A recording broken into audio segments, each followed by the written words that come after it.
आज हम काम टालने की आदत यानी प्रोक्रास्टिनेशन को समझेंगे, लेकिन एक बिल्कुल अलग नजरिए से। सोचिए, अगर ये कहा जाए कि यह कोई हमारी कमी नहीं है, बल्कि एक ऐसी समस्या है जिसे फिजिक्स के नियमों से समझा और सुलझाया जा सकता है। तो सवाल यही है कि आखिर किसी भी काम को शुरू करना ही सबसे मुश्किल क्यों लगता है, चाहे वो पढ़ाई हो, जिम जाना हो या कोई जरूरी प्रोजेक्ट। ये एक ऐसी उलझन है जिसका जवाब हम सब कहीं ना कहीं तलाश रहे हैं। अक्सर हमारे साथ ऐसा होता है ना? हम सोचते हैं बस 5 मिनट और फोन देख लेता हूँ, फिर पक्का काम पर लग जाऊंगा। लेकिन वो 5 मिनट कब 50 मिनट में बदल जाते हैं पता ही नहीं चलता, और काम वो वहीं का वहीं रह जाता है। और फिर हम खुद को कोसने लगते हैं, मैं कितना आलसी हूँ, या मुझ में मोटिवेशन ही नहीं है। लेकिन क्या हो अगर असली वजह आलस हो ही ना? अगर साइंस की नज़र से देखें तो असली गुनहगार हैं इनर्शिया और स्टैटिक फ्रिक्शन। चलिए समझते हैं ये क्या बला है। तो चलिए थोड़ा पीछे चलते हैं, देखते हैं कि 300 साल पुराना एक वैज्ञानिक नियम हमारी आज की टालमटोल की आदत को कैसे समझाता है। हम बात कर रहे हैं मानसिक जड़त्व की, यानी मेंटल इनर्शिया की। सर आइजैक न्यूटन का मोशन का पहला नियम तो शायद हम सबको याद ही होगा। कोई भी चीज जो रुकी हुई है वो रुकी ही रहेगी, और जो चल रही है वो चलती ही रहेगी जब तक कि उस पर कोई बाहरी फोर्स काम न करे। इसी को कहते हैं इनर्शिया या जड़त्व, मतलब किसी भी चीज की अपनी मौजूदा हालत में बने रहने की जिद। और हैरानी की बात यह है कि हमारा दिमाग भी काफी हद तक इसी नियम पर काम करता है। जब हम आराम कर रहे होते हैं तो हमारा दिमाग भी रेस्ट मोड में होता है, बिल्कुल किसी रुकी हुई चीज की तरह। उस वक्त पढ़ाई या जिम के लिए उठना एक भारी भरकम पत्थर को धकेलने जैसा लगता है। इसी शुरुआती जोर को, इसी रुकावट को स्टैटिक फ्रिक्शन कहा जाता है।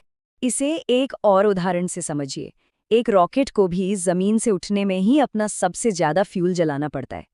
एक बार वो ऊपर पहुंच जाए तो आगे का सफर आसान हो जाता है। मतलब किसी भी काम की शुरुआत में ही सबसे ज्यादा एनर्जी लगती है।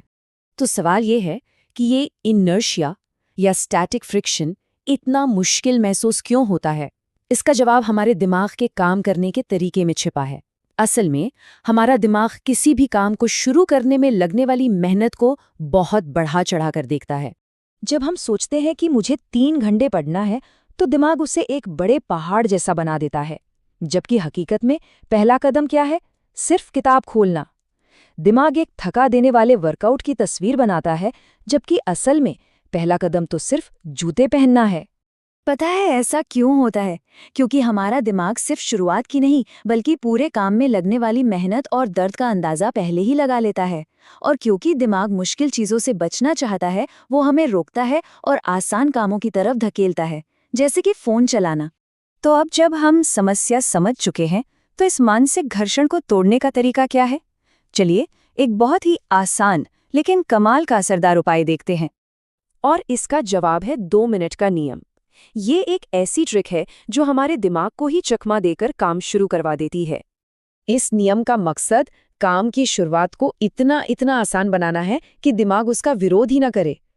जब दिमाग को कोई बड़ा खतरा या मेहनत महसूस नहीं होती, तो वो काम शुरू करने से कतराता नहीं है। इसे अपनाना बहुत आसान है।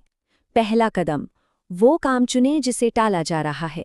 दूसरा, उस काम को एक ऐसे छोटे से एक्शन में बदलें जो 2 मिनट से भी कम में हो जाए। तीसरा, खुद से सिर्फ उस 2 मिनट के एक्शन को करने का वादा करें। और चौथा, सबसे जरूरी, तुरंत शुरू करें बिना सोचे। जैसे मुझे असाइनमेंट पूरा करना है, कि सोच को बदलकर ये बना ले, मैं सिर्फ 2 मिनट के लिए अपनी नोटबुक खोलूंगा। मुझे जिम जाना है की जगह मैं बस अपने जूते पहन लूंगा। या घर साफ करना है की जगह मैं सिर्फ एक बर्तन डिशवॉशर में रख दूंगा, बस।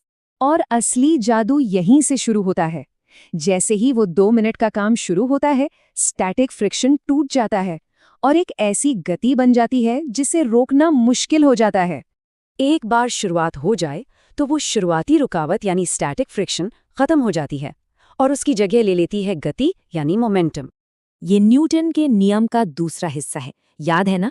जो चीज चल रही है वो चलती ही रहेगी। एक बार गति में आने के बाद काम को जारी रखना उसे शुरू करने से कहीं ज्यादा आसान हो जाता है। मनोविज्ञान में इसके लिए एक बड़ा दिलचस्प शब्द है, ज़ाइगार्निक प्रभाव। इसका मतलब है कि हमारा दिमाग अधूरे कामों को पूरा करने के लिए बेचैन रहता है। तो जब कोई काम शुरू हो जाता है, भले ही 2 मिनट के लिए, तो दिमाग उसे खत्म करने के लिए खुद ब खुद मोटिवेट हो जाता है। और अक्सर पता भी नहीं चलता कि वो 2 मिनट कब 20 मिनट में बदल गए। ये बिना किसी ज्यादा जोर जबरदस्ती के होता है, क्योंकि सबसे मुश्किल शुरुआती बाधा तो पार हो ही चुकी होती है। तो इस पूरी बातचीत से 3 जरूरी बातें याद रखने वाली हैं। पहली, काम टालना हमारी कोई चारित्रिक कमी नहीं है, ये इनर्शिया के खिलाफ एक लड़ाई है। दूसरी, मोटिवेशन का इंतजार नहीं करना है, वो काम शुरू करने के बाद आता है, पहले नहीं। और तीसरी, इस लड़ाई को जीतने के लिए सिर्फ 2 मिनट के लिए काम शुरू करने पर ध्यान देना है। हमेशा याद रखें, एक रुका हुआ पत्थर कभी अपनी मंजिल तक नहीं पहुंचता। गति में आना ही आगे बढ़ने का अकेला रास्ता है। तो ये सवाल हम सबके लिए है। आज ऐसा कौन सा 2 मिनट का एक्शन है जो हमारे पूरे दिन की दिशा बदल सकता है?